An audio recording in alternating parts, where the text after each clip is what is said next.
국무부에서는 비확산 담당 수석 부차관보로 동맹국들의 핵개발을 막는 일을 했고, 백악관 국가안보회 NSC에서는 3명의 대통령을 곁에서 보좌하며 해구산 정책의 가장 깊은 방에 앉아 있었습니다. 그리고 여러분께 솔직히 고백하겠습니다. 제 커리어의 절반은 한국의 핵을 막는 일이었습니다. 한국의 미사일 사거리를 묶는 협상 테이블에 제가 앉아 있었습니다. 한국이 재처리 시설을 갖겠다고 할 때마다 안 된다는 답장을 쓴 것도 저였습니다. 서울에서 핵무장 여론이 올라올 때마다 미국의 확장 억제는 철통 같다고 달래는 연설문을 다듬은 것도 저였습니다. 34년 동안 저는 단 한 번도 그 일을 의심하지 않았습니다.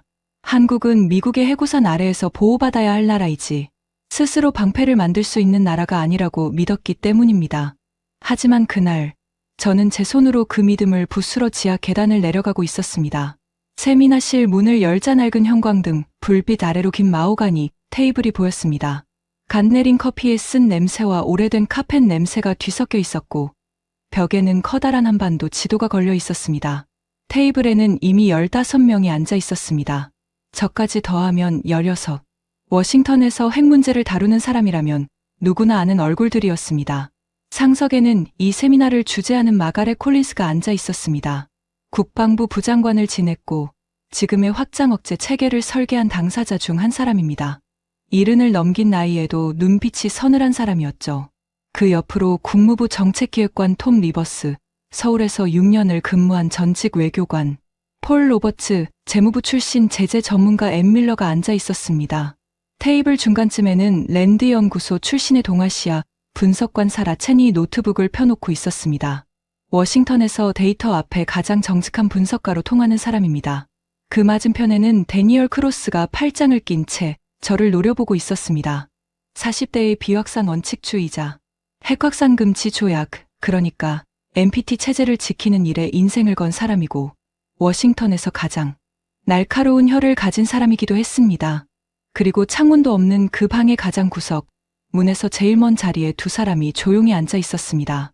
한 사람은 일본 방위성에서 30년을 근무하고 퇴직한 카토 겐지, 옵저버 자격으로 초청된 사람이었습니다. 다른 한 사람은 프랑스에서 온 핵전략가 앙리 디랑, 파리의 전략연구재단에서 40년을 보낸 노신사였습니다. 마지막으로 한 사람이 더 있었습니다. 출입문 바로 옆자리, 짙은 감색 정복을 입은 한국군 대령이었습니다. 주미 한국대사관의 국방무관, 강인호 대령. 그는 소집 대상이 아니라 참관인이었고 그날 4시간 동안 단 한마디도 하지 않을 사람이었습니다. 하지만 그 이야기는 나중에 하겠습니다. 콜린스가 안경을 고쳤으며 입을 열었습니다. 오늘 아침 다들 보고서를 받으셨을 겁니다. 117기. 우리가 알던 숫자가 아닙니다. 이 상황에서 우리의 확장 억제가 유효한지 처음부터 다시 점검하자는 게 오늘의 목적입니다. 홀랜드 박사, 당신이 발제를 자원했다고 들었습니다. 시작하시죠. 15개의 시선이 일제히 저를 향했습니다. 저는 자리에서 일어나 테이블 끝으로 걸어갔습니다.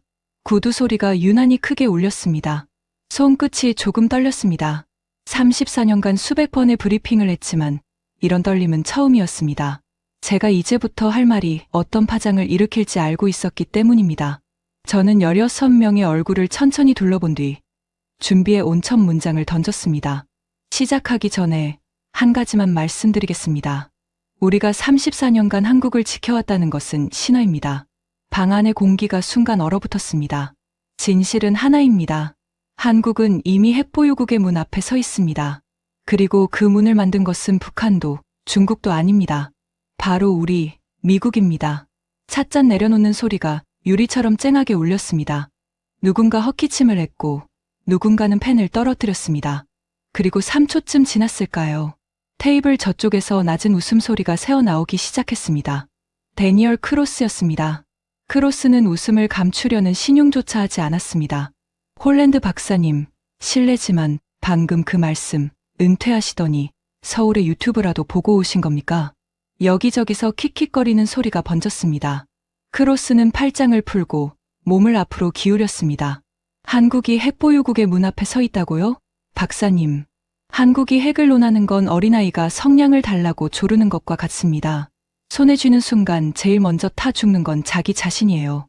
우리가 34년간 성냥을 안 준 건 한국을 묶으려던 게 아니라 한국을 살리려던 겁니다. 맞는 말이에요. 서울에서 6년을 근무했다는 폴 로버츠가 고개를 끄덕이며 끼어들었습니다. 제가 서울에서 직접 봤습니다. 한국 사람들 물론 대단하죠. 하지만 핵이라는 건 기술의 문제가 아니라 감당의 문제입니다. 국제 제재하루면 그 나라 경제는 무릎을 꿇어요. 수출로 먹고 사는 나라가 무슨 수로 제재를 버팁니까? 재무부 출신의 엠 밀러가 서류를 넘기며 말을 이었습니다. 숫자로 말씀드리죠. 한국의 무역 의존도는 국내 총생산의 70%를 넘습니다. 핵실험 한 번이면 달러 결제망에서 차단되고 원전 연료 공급이 끊기고 해상보험이 막힙니다. 제 계산으로는 900일을 못 버팁니다. 이건 안보 논쟁이 아니라 산수예요, 박사님. 그리고 하나 더. 크로스가 손가락을 세웠습니다. 박사님 논리대로면 NPT는 오늘로 사망입니다. 한국이 나가면 일본이 나가고, 일본이 나가면 사우디가 나가고, 그 다음은 이란이 웃으면서 나갑니다. 박사님은 지금 50년짜리 댐에 구멍을 뚫자고 하시는 겁니다. 그것도 우리 손으로요. 저는 대답하려고 입을 열었습니다. 하지만 그 순간 리버스가 말을 가로챘습니다. 홀랜드 박사님이 어떤 분인지는 다들 압니다. 존경합니다. 하지만 솔직히 말씀드리면 방금 그 발제는 은퇴한 관료의 회고록 홍보처럼 들립니다. 웃음이 터졌습니다. 이번에는 절반이 넘는 사람들이 웃었습니다. 등줄기에 식은땀이 흘러내렸습니다. 목이 바짝 말라서 저는 물잔을 집으려다 그만두었습니다. 손이 떨리는 걸 들키고 싶지 않았기 때문입니다. 34년입니다. 이 도시에서 34년을 일했고 이 방에 앉아있는 사람들 중 8명은 제가 직접 가르치거나 함께 일한 사람들입니다. 그런데 지금 그들이 저를 보는 눈빛은 노망난 늙은이를 보는 눈빛이었습니다. 여러분, 저는 목소리를 가다듬었습니다. 저는 회고록을 쓰러 온 게 아닙니다. 오늘 저는 여러분이 한 번도 본 적 없는 것을 보여드리러 왔습니다. 어차피 결론은 정해져 있지 않습니까? 크로스가 어깨를 으쓱했습니다. 한국은 못 만들고 만들어서도 안 되고 만들 필요도 없다. 우리 우산은 튼튼하다. 끝. 박사님이 서명하셨던 그 수많은 문서들에 그렇게 적혀 있잖아요. 아, 혹시 본인이 서명한 걸 잊으신 겁니까? 방 안이 다시 웃음으로 출렁였습니다. 그런데 그 순간이었습니다. 잠깐만요. 웃음소리를 뚫고 낮고 차분한 목소리가 들렸습니다. 사라 첸이었습니다. 그녀는 웃지 않고 있었습니다. 노트북 화면과 저를 번갈아 보던 그녀가 콜린스를 향해 말했습니다. 부장관님, 발제자가 2문장을 말했는데 반박이 20문장입니다. 저는 일단 끝까지 듣고 싶습니다. 크로스가 코웃음을 쳤습니다. 첸 박사, 시간 낭비예요. 낭비인지 아닌지는 듣고 판단하죠. 사라 첸은 물러서지 않았습니다. 홀랜드 박사님은 한국 미사일 협상의 미국 측 실무 책임자였습니다. 이 방에서 한국의 실제 능력치를 서류가 아니라 협상장에서 본 사람은 박사님 한 분뿐이에요. 저는 그 사람이 왜 갑자기 정반대 말을 하는지 그 이유가 궁금합니다. 콜린스가 잠시 저를 바라보았습니다. 안경 너머의 눈은 여전히 서늘했지만 그녀는 천천히 고개를 끄덕였습니다. 좋습니다. 홀랜드 박사, 10분 드리죠. 10분 안에 이 방의 웃음을 멈추지 못하면 발제는 거기서 끝입니다. 10분. 34년을 걸고 던진 주장에 주어진 시간이 단 10분이었습니다. 저는 숨을 깊게 들이마셨습니다.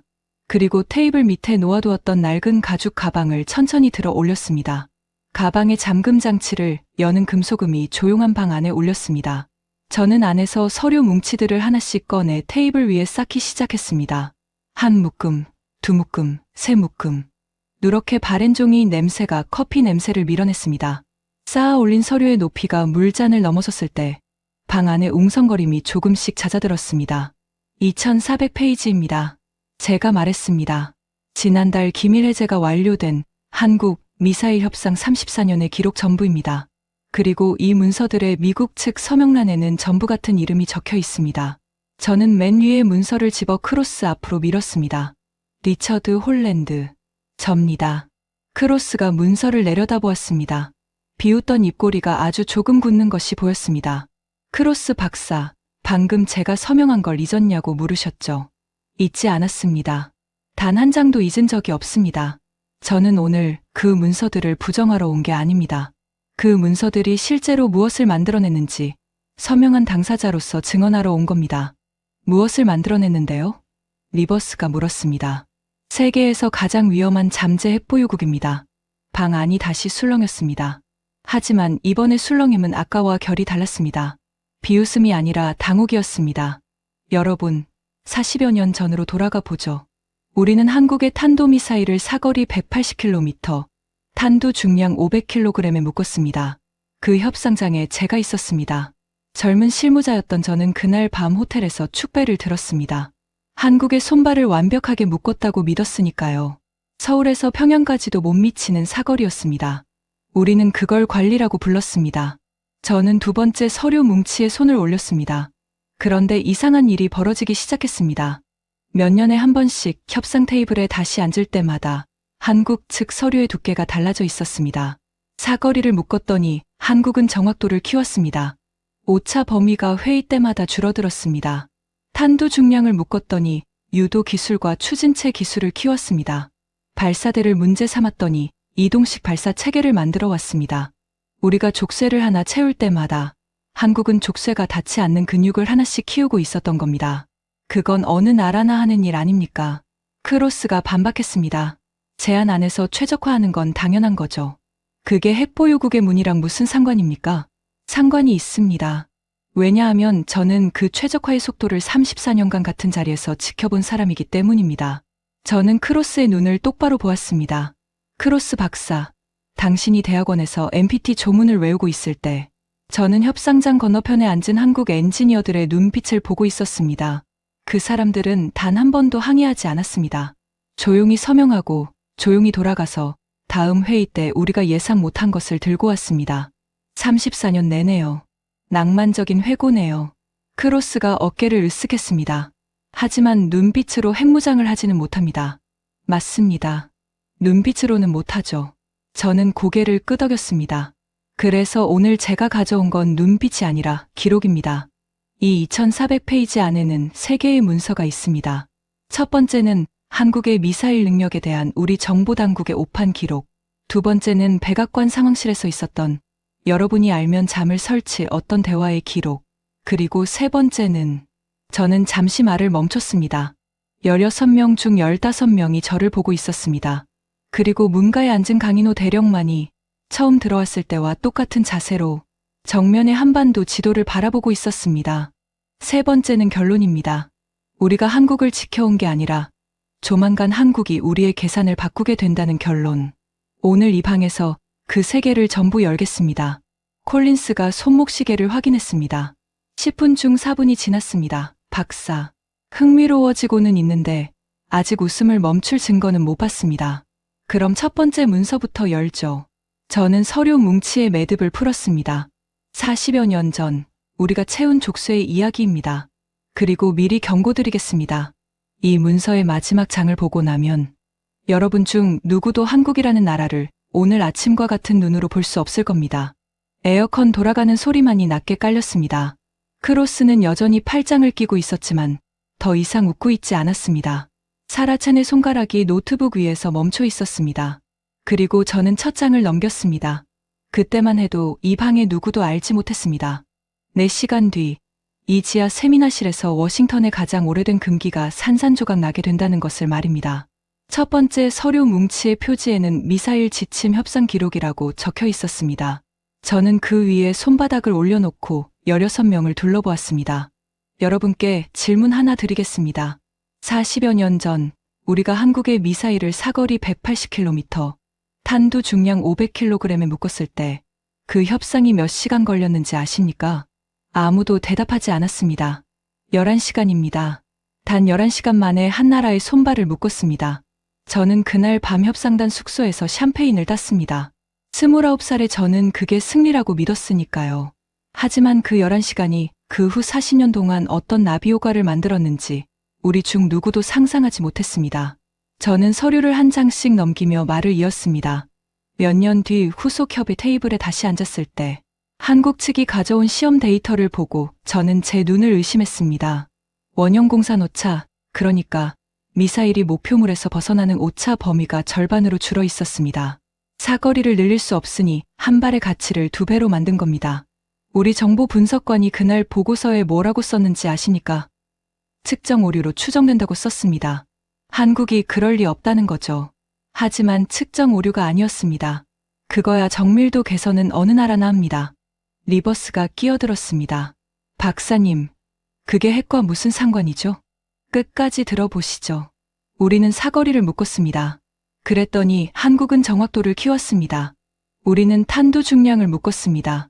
그랬더니 한국은 추진체와 유도 기술을 키웠습니다. 우리가 고체 연료를 문제 삼았더니 한국은 그 규제의 틈에서 우주발사체 기술을 키웠습니다. 여러분, 협상장에서 40년을 보낸 사람으로서 말씀드립니다. 저는 규제를 피해가는 나라를 수없이 봤습니다. 하지만 규제를 연료로 삼아 성장하는 나라는 딱 하나밖에 못 봤습니다. 저는 다음 페이지를 펼쳤습니다. 현무 계열 미사일의 진화 계보가 그려진 도표였습니다. 이 족쇄가 5년 전에 완전히 풀렸습니다.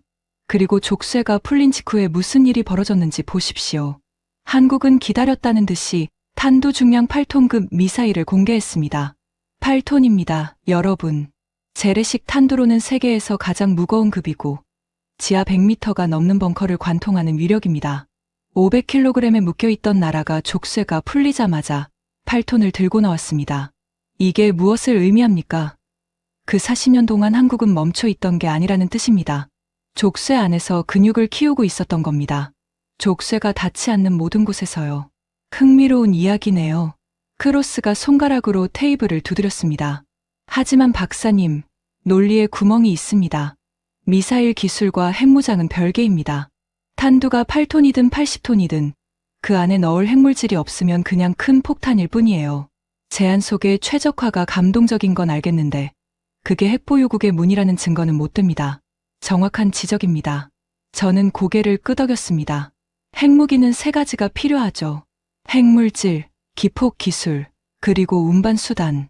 크로스 박사 말대로 미사일은 3번째, 운반 수단일 뿐입니다. 하지만 박사, 역사상 핵무장에 실패한 나라들이 어디서 무너졌는지 아십니까? 전부 운반 수단입니다. 핵물질은 만들었는데 쏠 방법이 없어서 협상 테이블에 끌려 나온 나라가 한둘이 아닙니다. 그런데 한국은 그 순서가 거꾸로입니다.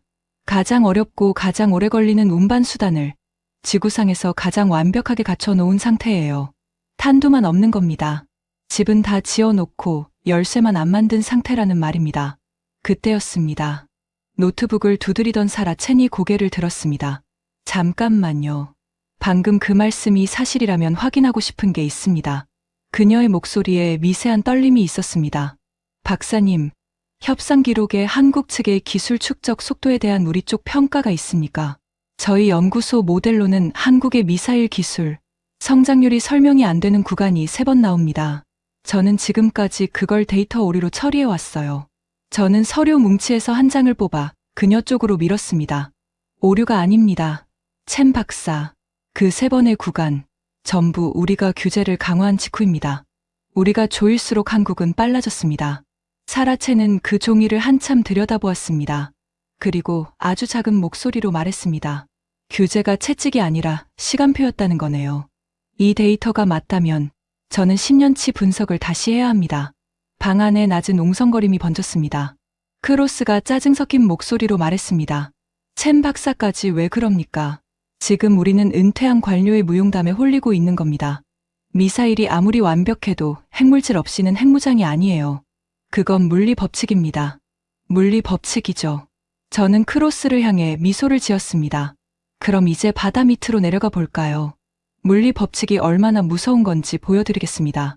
저는 2번째 서류 뭉치를 펼치기 전에 벽에 걸린 한반도 지도로 걸어갔습니다.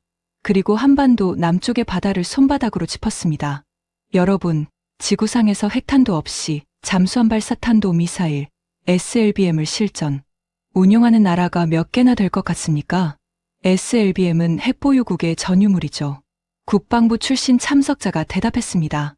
미국, 러시아, 중국, 프랑스, 영국, 인도, 그리고 북한이 하겠다고 설치고 있고요. 하나 빠졌습니다.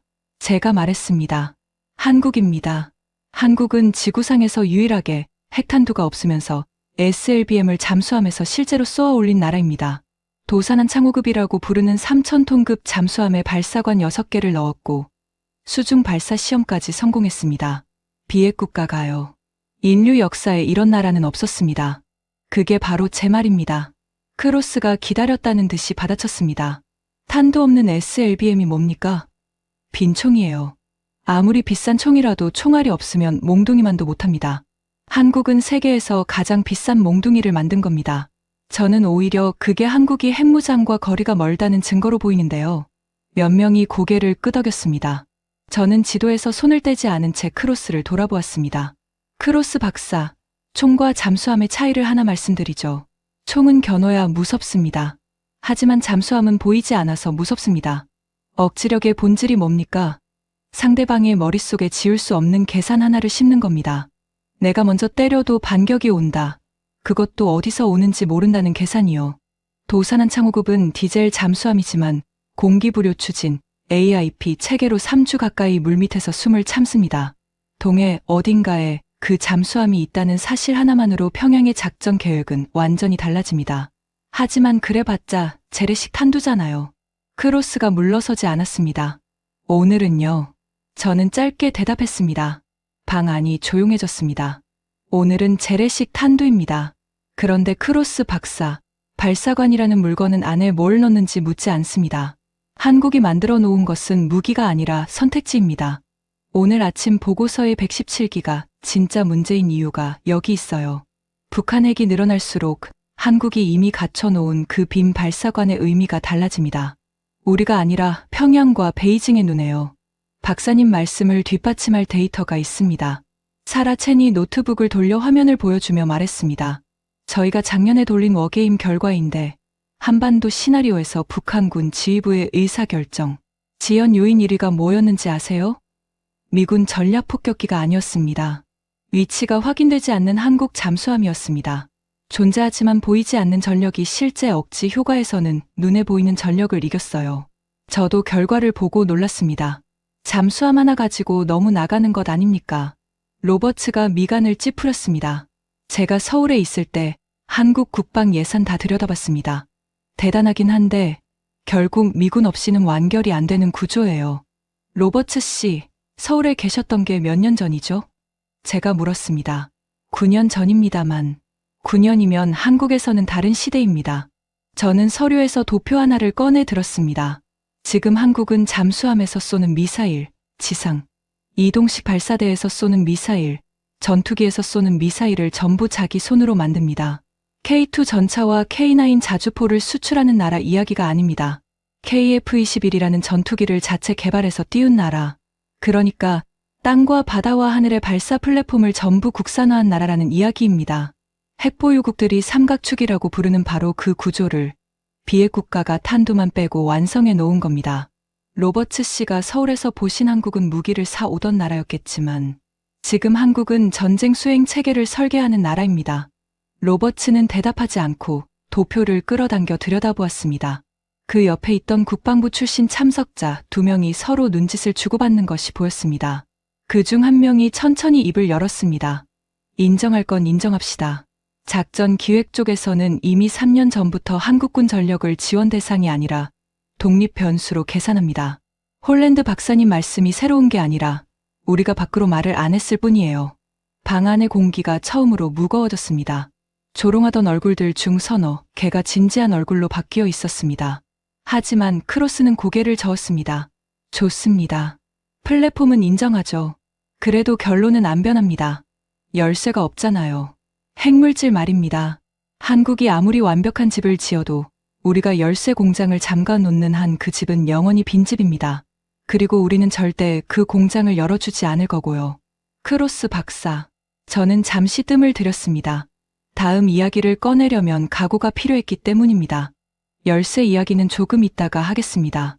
그 전에 여러분이 먼저 아셔야 할 이야기가 있습니다. 우리가 한국에게 열쇠 대신 쥐어준 약속, 그러니까 해구산이라는 약속이 실제로 어떻게 작동하는지에 대한 이야기입니다. 저는 세 번째 서류 뭉치로 손을 뻗었습니다. 표지에는 아무것도 적혀 있지 않았습니다. 지금부터 드리는 말씀은 이 방 밖으로 나가면 안 됩니다. 저는 백악관 상황실에서 그 약속의 민낯을 봤습니다. 저는 의자를 당겨 앉았습니다. 서서 할 이야기가 아니었기 때문입니다. NSC에서 근무하던 시절 한반도 위기 상황을 가정한 도상 훈련이 있었습니다. 대통령이 직접 참석하는 최고 수위의 훈련이었죠. 시나리오는 이랬습니다. 북한이 재래식 도발로 시작해 전면전으로 확전되고 궁지에 몰린 평양이 핵 사용을 위협하는 상황. 훈련 막바지에 합참의장이 대통령에게 확장 억제 실행 옵션을 보고했습니다. 그러니까 우리가 한국에 약속한 그 해구산을 실제로 펴는 절차 말입니다. 저는 그날의 상황실을 떠올렸습니다. 30년이 지났어도 어제 일처럼 선명했습니다. 보고가 끝나자 안보보좌관이 마지막 확인 질문을 던졌습니다. 각하, 이 옵션을 실행하면 북한의 잔존 핵전력이 미국 서부 해안에 도달할 가능성을 배제할 수 없습니다. 그래도 승인하시겠습니까? 서울을 지키기 위해 로스앤젤레스를 걸 수 있으십니까? 저는 말을 멈췄습니다. 그때의 침묵을 재현하듯이요. 대통령은 대답하지 않았습니다. 1초, 2초, 3초. 상황실의 벽시계 초침 소리가 그렇게 클 수가 없었습니다.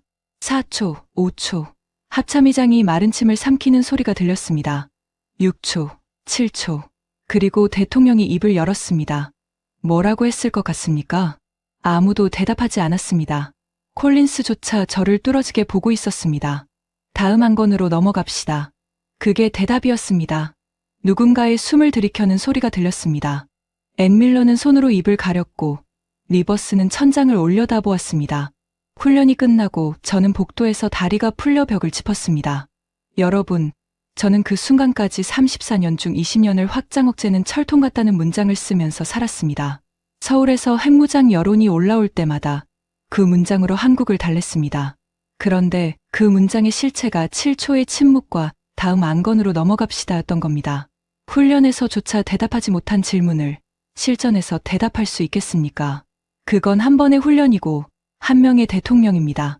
크로스가 반박했지만 목소리에 아까의 날이 서 있지 않았습니다. 저도 그렇게 믿고 싶었습니다. 그래서 그날 밤 제 스승에게 전화를 걸었습니다. 저는 목소리가 흔들리는 것을 느꼈습니다.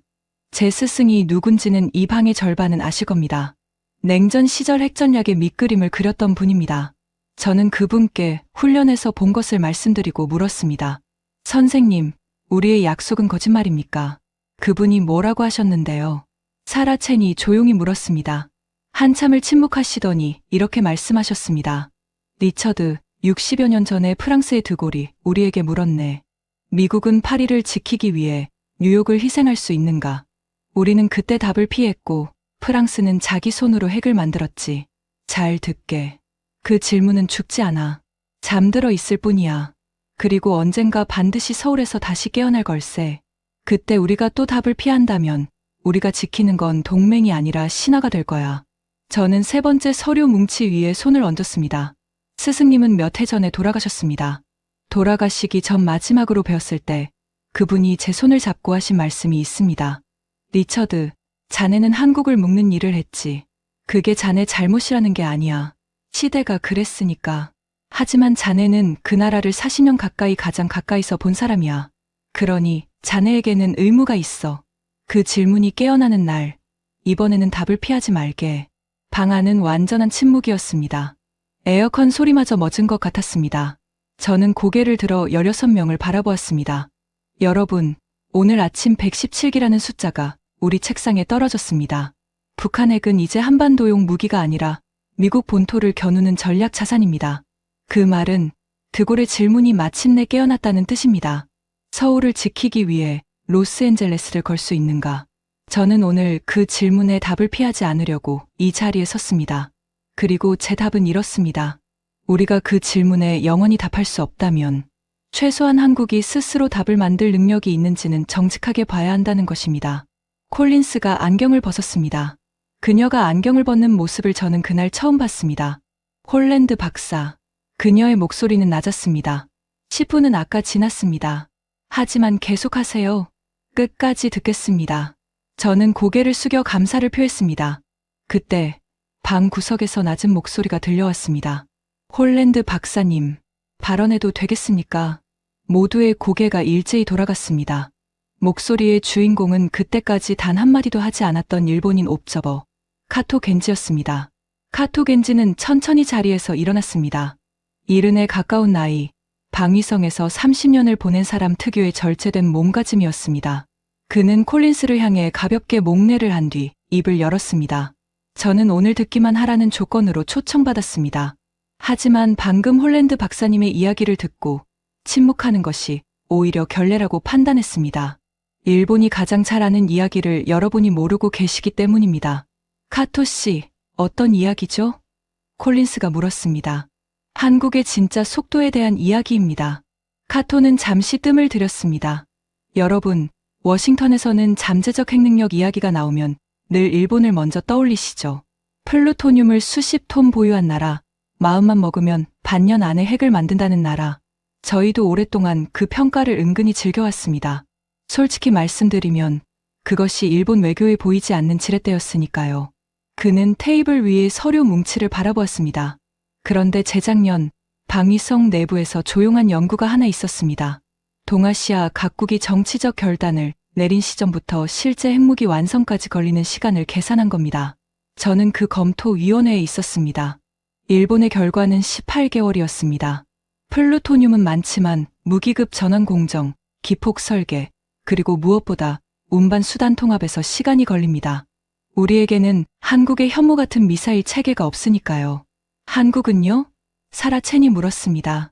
그녀의 손은 이미 키보드 위에 있었습니다. 11개월이었습니다. 방 안이 얼어붙었습니다. 카토는 담담하게 말을 이었습니다.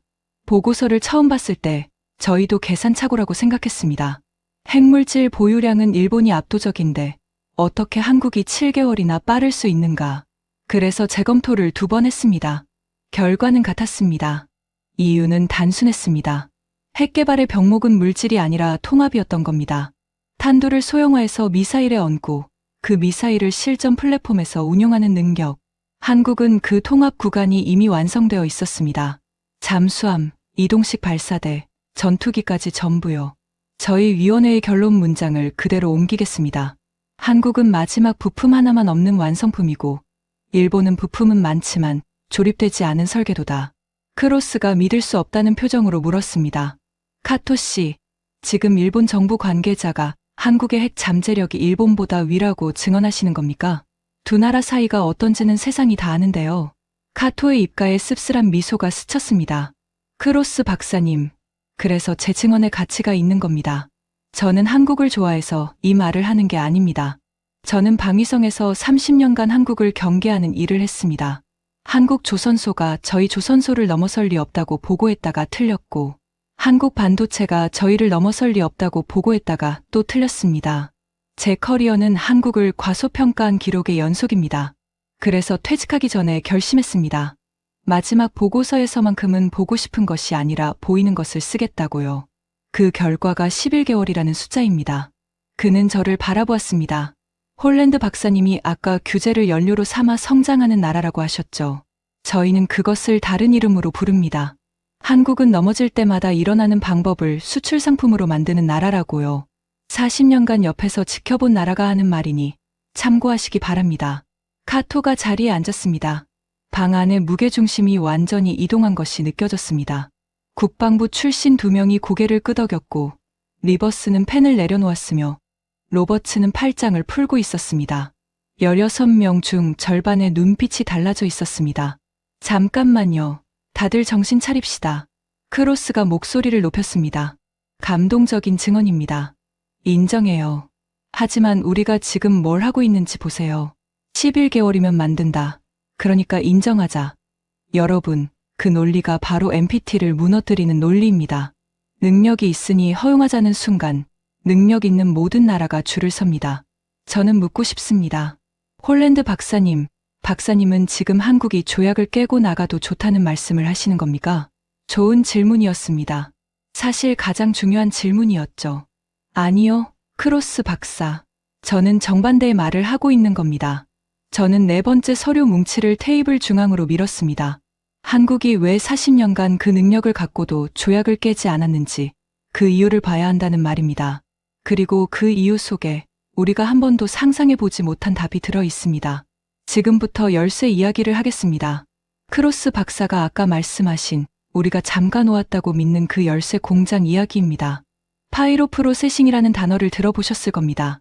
저는 4번째 서류의 첫 장을 펼쳤습니다. 사용 후의 연료를 건식으로 재활용하는 기술입니다. 한국이 수십 년째 연구해 온 분야죠. 서류상 목적은 평화적입니다. 원전에서 나온 폐기물을 줄이고 자원을 재활용한다. 아름다운 문장입니다. 그런데 크로스 박사, 우리 에너지부가 한국과 이 기술을 공동 연구하면서 내부적으로 어떤 별명을 붙였는지 아십니까? 크로스는 대답하지 않았습니다. 구부능선이라는 한국말이 있답니다. 산 정상 바로 아래, 9부 능선. 우리 실무진이 붙인 별명이 바로 그겁니다. 핵무장의 구부능선을 넘은 기술. 공정 몇 단계만 조정하면 플루토늄 추출로 전환될 수 있는 기술이라는 뜻입니다. 그래서 우리는 그 공동 연구의 고삐를 단 한 번도 늦추지 않았습니다. 제가 국무부에 있을 때 그 고삐를 쥔 사람이 저였고요. 그러니까요. 크로스가 말했습니다. 우리가 고삐를 쥐고 있잖아요. 열쇠 공장은 잠겨 있는 겁니다. 그렇게 믿었습니다. 저도. 그런데 크로스 박사, 하나만 물어봅시다. 한국은 세계며주의 원전 국가입니까? 상위권이죠. 수출도 하고요. 수출도 하는 정도가 아닙니다. 사막 한가운데에 원전 사기를 지어서 예산 초과 없이, 그것도 우리 회사들이 포기한 납기로 완공한 나라입니다. 유럽이 다시 원전을 짓겠다고 했을 때 입찰장에 초대받은 나라이고요. 원자로 설계, 핵연료 제조, 운전 인력, 정비 체계까지 전부 자기 손에 있는 나라가 지구에 몇 안 됩니다. 여러분, 이게 무슨 말인지 아시겠습니까? 우리가 잠근 것은 문 하나입니다. 그런데 한국은 그 문을 딸 필요가 없을 정도로 집 전체를 스스로 지을 수 있는 나라가 되어버린 겁니다. 농축이든 제철이든 기술의 문제가 아니라 결심의 문제라는 뜻입니다. 박사님, 앤 밀러가 손을 들었습니다. 기술이 있어도 제재는 못 피합니다. 아까 제가 말씀드렸듯이 한국 경제 구조로는 900일을 못 버틴다고 하셨죠. 저는 고개를 끄덕였습니다. 밀러 씨의 계산이 맞습니다. 오늘 기준으로는요. 그 이야기는 마지막 서류에서 다루겠습니다. 그 전에 이 방에서 그 결심의 문제를 가장 잘 아는 분의 이야기를 듣고 싶군요. 저는 방 구석의 노 신사를 바라보았습니다. 뒤랑 선생님, 프랑스는 그 결심을 실제로 해본 유일한 서방 국가입니다. 60여 년 전 미국의 우산을 믿지 못해 자기 손으로 핵을 만든 나라. 선생님이 보시기에 지금의 한국은 그때의 프랑스와 비교해 어떻습니까? 앙리 뒤랑은 찻잔을 내려놓고 한동안 창문도 없는 벽을 바라보았습니다. 그리고 프랑스인 특유의 느린 억양으로 입을 열었습니다. 홀랜드 박사, 저는 오늘 이 세미나에 오면서 60여 년 전 우리 아버지 세대의 회의록을 다시 읽고 왔습니다. 드골 대통령이 독자 핵무장을 결정하던 시절의 기록입니다. 그 회의록에서 가장 많이 나오는 단어가 무엇인지 아십니까? 굴욕이었습니다. 미국에게 물었는데 답을 듣지 못한 굴욕. 우리의 운명이 다른 나라 대통령의 7초 침묵에 달려 있다는 굴욕. 프랑스는 그 굴욕을 연료로 핵을 만들었습니다. 그는 저를 바라보았습니다. 그런데 오늘의 한국을 보면 저는 솔직히 두려움을 느낍니다. 그때의 프랑스보다 3가지가 더 있기 때문입니다. 첫째, 우리에게는 없던 산업이 있습니다. 우리는 국가 예산을 쥐어짜서 핵을 만들었지만 한국은 조선, 원전, 반도체, 방산이라는 세계 정상급 산업 위에서 시작합니다. 둘째, 우리에게는 없던 운반 수단이 있습니다. 우리는 폭탄을 먼저 만들고 미사일 때문에 10년을 더 고생했지만 한국은 그 순서가 반대입니다.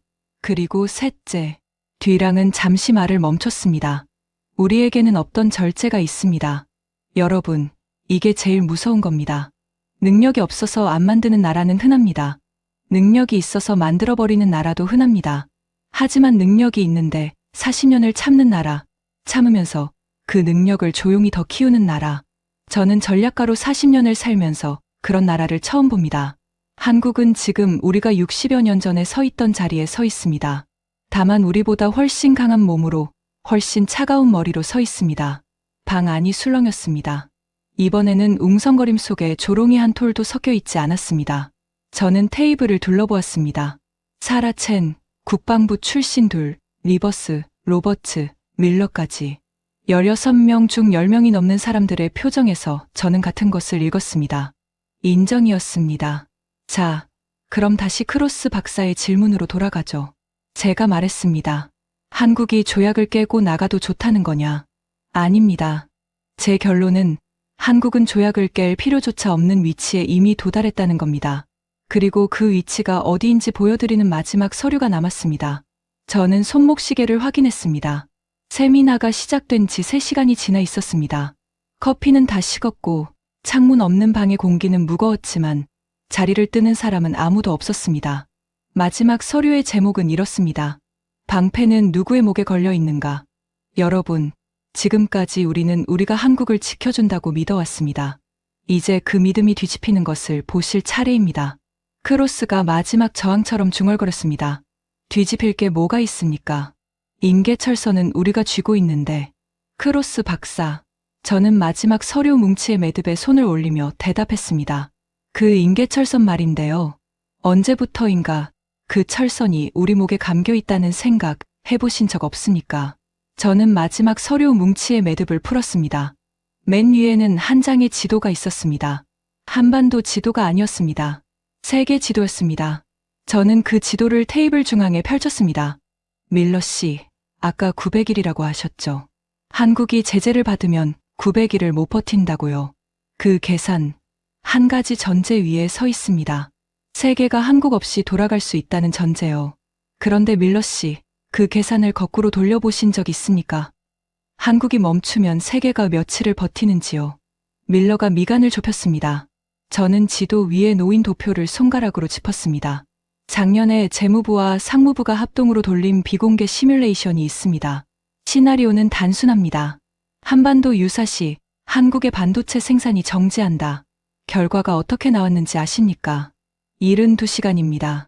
한국의 메모리 공장이 멈추고 72시간 안에 전 세계 데이터 센터 증설이 정지하고 2주 안에 자동차와 스마트폰 생산 라인이 멈추기 시작하고 석 달 안에 미국 경제가 입는 손실이 연간 기준 4,700억 달러로 계산됐습니다. AI 산업은 계산조차 못했습니다. 손실이 아니라 산업 자체의 정지였기 때문입니다. 그건 대만 TSMC 이야기 아닙니까? 리버스가 물었습니다. 다들 그렇게 알고 계시죠? 파운드리는 대만입니다. 하지만 메모리는 한국입니다. 세계 메모리 반도체의 3분의 2 AI 서버의 심장이라는 고대역 폭 메모리 HBM은 사실상 한국의 독점입니다. 여러분이 쓰는 AI, 우리 국방부가 쓰는 AI, 전부 한국산 메모리 위에서 돌아갑니다. 그러니까 크로스 박사, 아까 제 질문으로 돌아가죠. 임계철선이 누구 목에 감겨 있느냐고 물었습니다. 답을 드리겠습니다. 저는 16명을 천천히 둘러보았습니다. 우리는 지금까지 이렇게 믿어왔습니다. 주한미군이라는 임계철선이 있으니 미국이 한국을 지켜준다. 미국의 선의가 한국의 생명줄이다. 그런데 진실은 반대입니다. 한국의 반도체가 멈추면 미국 경제가 멈춥니다. 한국의 조선소가 멈추면 우리 해군의 함정 정비 계획이 무너집니다. 우리 군함을 수리할 도크가 이제 우리나라에 몇 개 안 남아서 해군이 한국 조선소와 정비협약을 맺는 시대입니다. 여러분, 우리가 한국을 지키는 이유는 더 이상 선의가 아닙니다. 생존입니다. 임계철선은 한국이 우리 목에 걸어 놓은 겁니다. 그것도 총이나 미사일이 아니라 반도체와 도크와 공급망으로요. 방 안이 술렁였습니다. 저는 목소리를 높였습니다. 그래서 한국은 조약을 깰 필요가 없는 겁니다. 보십시오. 11개월이면 완성되는 기술, 탄두만 없는 완벽한 운반 체계, 그리고 세계 경제를 인질로 잡은 산업. 이 세 가지를 가진 나라는 핵실험장이 필요 없습니다. 존재 자체가 억지력이니까요.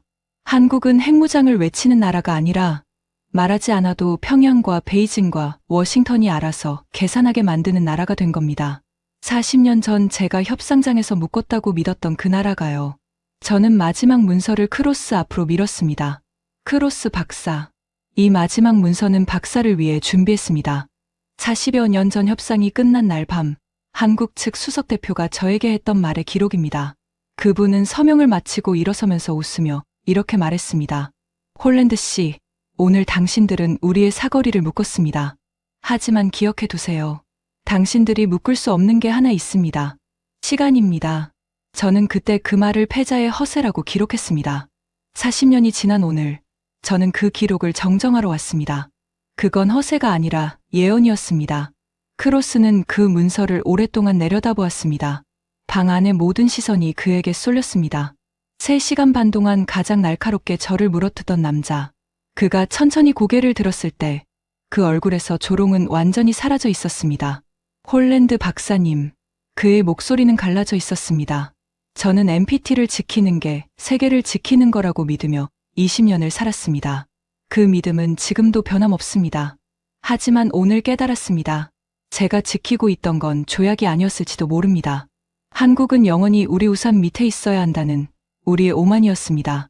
능력이 없어서가 아니라 신뢰 때문에 40년을 참아온 나라를 저는 성량을 조르는 어린아이라고 불렀습니다. 그는 자리에서 일어나 저에게 그리고 문가의 강인호 대령에게 고개를 숙였습니다. 그 발언 공식적으로 철회합니다.